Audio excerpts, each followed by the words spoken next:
theologians and members of the Theological Academy.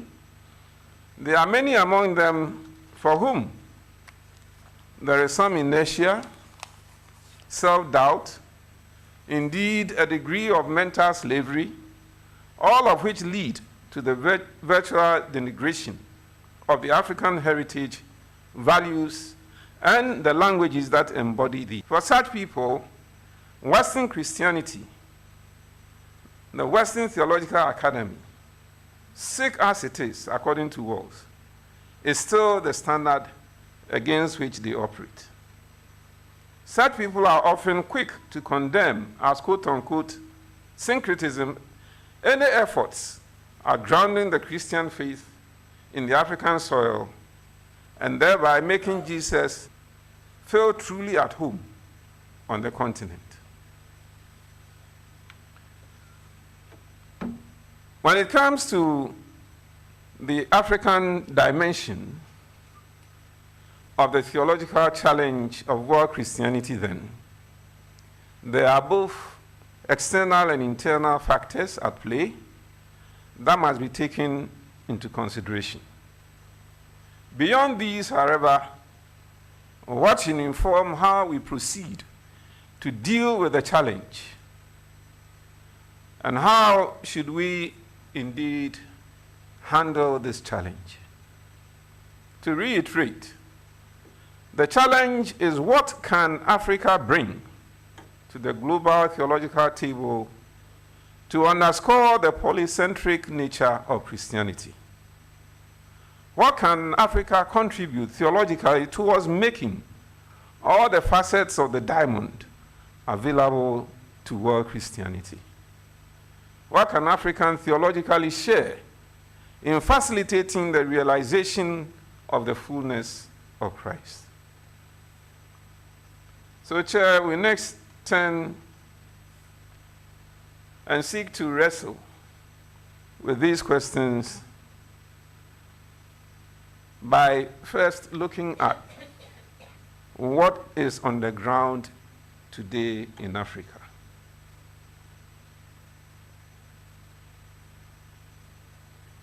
Current African realities and the questions they pose, seeking Christian answers. Theology must serve the church and ordinary Christians, ultimately. It must offer Christian answers to questions that Christians are asking. If theology fails to do this, then its usefulness becomes questionable. In effect, there should be no room for doing theology just for the fun of it or for personal aggrandizement, especially when it comes to Africa. Elsewhere, theologians may feel so comfortable that they can afford to do theology for the fun of it, theology that does not inure to the benefit of the church or to the Christian community. It doesn't grow anybody, but this certainly cannot be the case in Africa.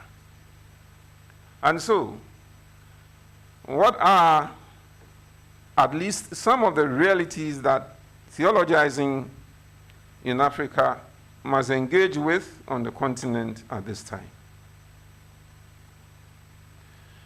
And I would want to address this issue in two broad ways.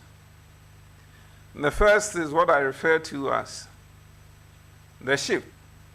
We are all aware, and in this address I've mentioned a number of times already, the shift in the center of gravity of Christianity to the south, something that is very much acknowledged today, even if it may not have been so obvious some 50 years ago when was mentioned it or wrote about it. Christians in Africa, according to statistics, amounted to about 9% of the population on the continent in the year 1900. In 2020, 50% of Africa's population is deemed to be Christian. In terms of figures, in 1900, there were supposed to be 9 million Christians. In 2000, it had grown to 380 million. 2020, 685 million. And the figure is projected to go up to 960 million next year, 2025. As Kwame Diakon has said, against this backdrop, against the backdrop of the 1910 Edinburgh World Missionary Conference, the massive growth of Christianity in Africa has been the surprise of the modern missionary movement. To zero in a bit on Ghana as an example, it's available in the year 1948. Christians formed 30% of the population of the Gold Coast. At the last census in 2021, the figure had gone up to 71.3%. The conundrum arises when we seek to match this shift with daily Christian living. Here it has often been acknowledged, and I don't think there's any doubt, that the impact of the large numbers of Christians on the continent is not reflected in the continent's socioeconomic and political development. It appears that many African Christians lead dual lives, face identity crisis, and they do not know what it means to be African and Christian at the same time. Western Enlightenment Christianity, in dichotomizing the spiritual and physical realms, has not helped in the retention and utilization of the primal consciousness of Africans with regard to the Christian faith. So-called Christians in leadership, whether on the political, social, economic front, as well as ordinary citizens who claim to be Christians, do not seem able to bring their Christian faith and Christian values to bear on their everyday lives. And so we encounter on the continent grand and petty corruption everywhere, polarization in the body politic, as we seek to run Western forms of democratic governance that have not been grounded in the African heritage. There's a great deal of deceit, insults, and lies in politics and other areas of life. Things are not any better when it comes to the religious space, when it comes to churches and church organizations. Challenges in spiritual matters involving malevolent powers, witches, demons, and so on, often lead simply to exploitation. So, when it comes to the large numbers of Christians on the continent and how they lead their lives day in and day out, there is an obvious disconnect. Christian faith is not seen in daily living. The second broad area is the shift and the academy and theological education. As just mentioned, when it comes to the church, we encounter exploitations and abuses by leaders of church members. That may be partly explained by the fact that many so-called pastors, men and women of God, prophets, apostles, evangelists, and so on, often have no theological education at all.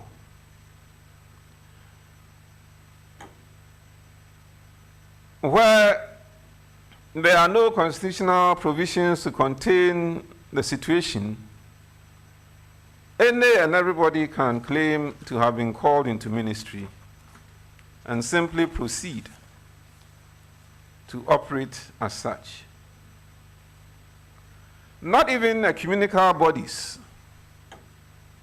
are often able to arrest the situation, especially where freedom of worship permits it. Where practitioners have been trained, however, there are also often many problems. Sadly, many theological institutions on the continent remain rather Western in outlook and approach. This is clear from the curriculum they run and the kind of training that those who teach in such institutions have received. Many products of theological institutions are forced to discard the things they have learnt in seminary in order to be able to function in the field. What this means is that the training does not engage with the realities of the African context. If, for example, a trainee has used the Enlightenment-inspired historical critical method to engage with a biblical text and sees exorcism as a cake, miracles has terminated. When confronted with challenges that involve dealing with such matters, obviously, the trainee will be powerless. They will not know what to do. This rather long-standing problem in theological education in Africa needs greater attention, in spite of all the efforts that have been made in the past to arrest it. Now, Chair, we must turn our attention to how we can offer Christian answers to the questions posed by the theological challenge of world Christianity in Africa. These questions are spiritual, they are social, they are economic, and they are political. They all belong together as they together impact individuals and communities who are seeking Christian answers to these questions. And they are doing so in an African context where the spiritual and the physical worlds are always held together.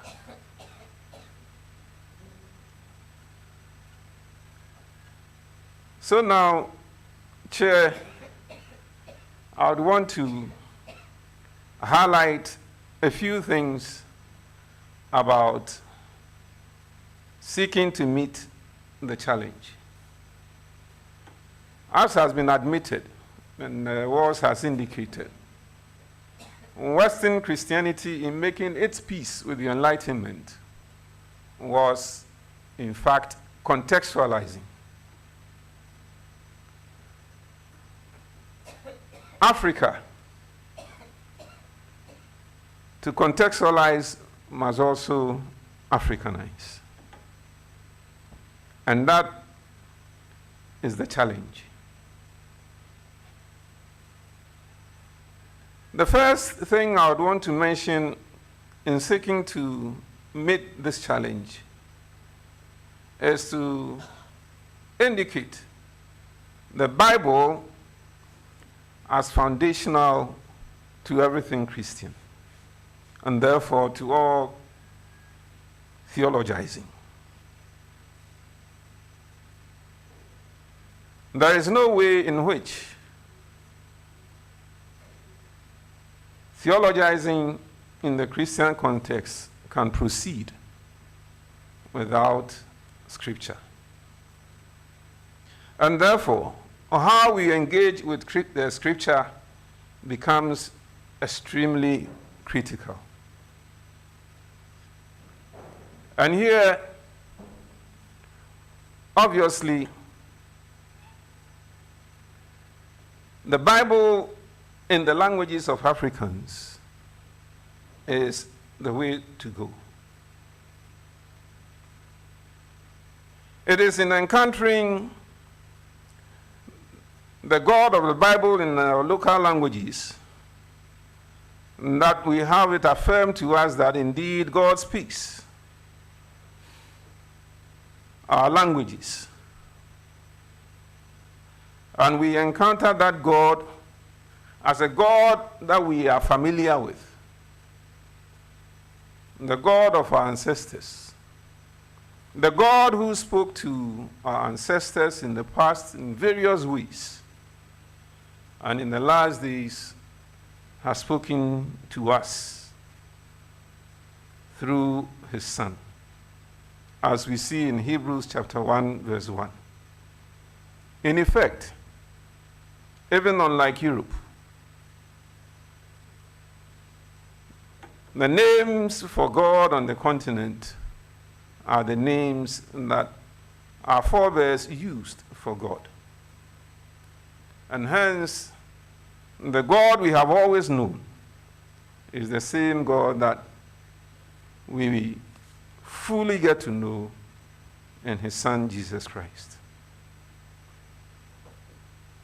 It is this God who, in speaking our languages, includes us in his people, affirms our cultural heritage, and offers us the opportunity to engage with him in a manner that enables us to contribute at the global theological table in addressing the theological challenge of world Christianity. And therefore, as we know so well, mother tongue hermeneutics becomes something of critical importance, so we can hear God speaking to us in our own languages. And not only in terms of the theological academy, but the need to downstream theological insights based on the mother tongue languages of the continent, so